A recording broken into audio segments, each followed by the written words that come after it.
When I first arrived in Kingston, I was really on edge because the reputation preceded it, quite frankly.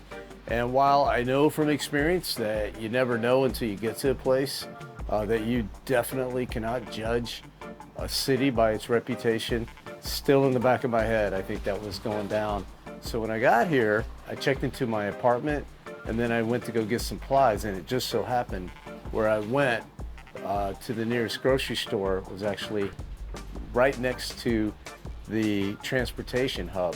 And if you know anything about bus stations or taxi stands, in any city you go to, almost, those are kind of like the craziest places. So this was no exception, man. It was crazy, it was chaotic. People were yelling. I was like, are they fighting? Are they just joking around? What's going on?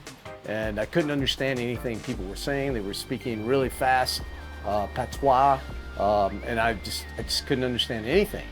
And for the first few hours when I arrived, I was kind of paralyzed and just really was afraid, not afraid, but just hesitant to leave the apartment and go explore. And then eventually, of course, you know, the explorer side of me got the best of me, and I decided that it was time to go out and just walk around. So I walked around really without a plan, not much of a direction.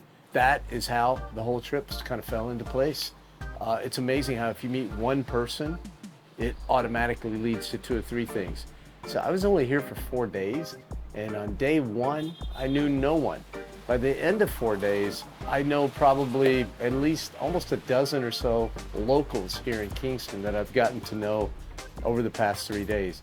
And I just love these people. I fell in love with them. And I know now why people love Jamaica.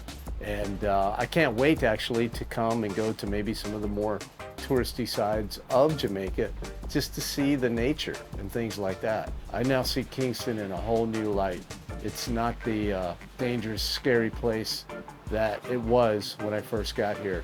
It's kind of a place that I kind of like, actually. I fell in love with it, like I do many places, but it has a special kind of meaning for me. I have a feeling my love affair with Kingston and Jamaica is just getting started.